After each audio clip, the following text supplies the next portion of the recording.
So I live in Toronto, so I travel to and from work by TTC just outside of downtown, and that's on purpose. So all of my jobs have been where I can travel. So today, the TTC app is fantastic. You can map where you're going, you can use Google Maps and figure out how long it's going to take. Google Street View lets you see where you're going to go. I carry a pocket monocular so I can read street signs, and with smartphones too, you can zoom in, you can see where you're going, you can do bus routes. My name is Tina Sarkar-Thompson. I'm the Assistant Vice President of Human Resources at the Royal Ontario Museum, ROM. I've been here for just over 2 years. One of the things that appealed to me about HR was the variety of things that you get to do in this field. So I like the variety. Every day is not the same, and I like being able to interact with people. I have ocular albinism. I don't have any pigment, so my hair is very fair, and I have very sensitive to light. In addition to that, my vision is around 20/200, which is about 10% of what somebody with 20/20. We go up many floors and down many floors, and what the public sees is a fraction of the space that we have behind the scenes. So, and I have to admit, even 2 years later, I still get lost.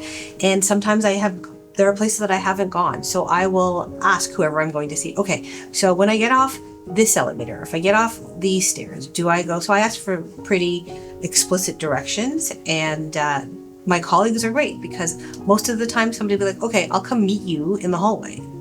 In terms of assistive technology at work, I use 2 large screen monitors, 24 inches. I think typical here is a bit smaller, but let them know that this is what I needed, and it provided it. My work phone and my personal phone are larger screen smartphones. I'm fortunate in terms of my vision is such that typically I don't use a cane for mobility, but do carry one when we travel outside of the country, just because you don't know what kind of environment you're going to be in. When I first started working, I used large print software. I used to use Zoom Text, but now with the evolution of Office products, the built-in magnification in Office helps me to get by. I've always felt that technology has leveled the playing field. One of the things I remember thinking and saying a number of years ago was like, oh, as the baby boomers get older, there'll be more technology that is adaptive. And it's so true. I would not have thought 20 years ago that I could do so many things with my phone, even as simple as voice to text. One thing that has really changed my life at work has been generative AI. I'm piloting the AI capabilities of Teams, and so we've been using that for the last few months in terms of note-taking for meeting notes, and it's a game changer. So there was a period, it was about a 3-4 year period where I applied to over 200 jobs, and I had something like 49 interviews. But perseverance is the key. As somebody with low vision, I feel it's important to disclose to my employer about my vision and let them know what sort of accommodation I need.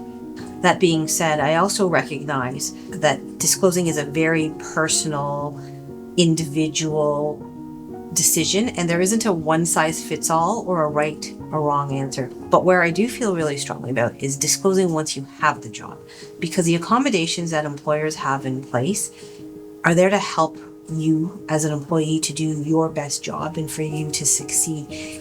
Because the challenge is, if you don't disclose and you have some challenges related to your vision, they could be misperceived as performance issues when it has nothing to do with that.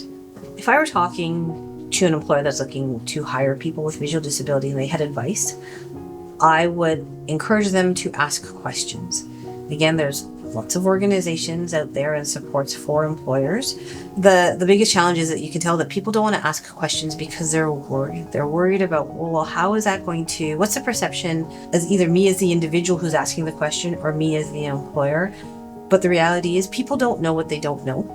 And I think that we as individuals with disabilities and as HR folks need to have more open and candid conversations, because the thing is, if you know how to better support people, then you'll be able to do that.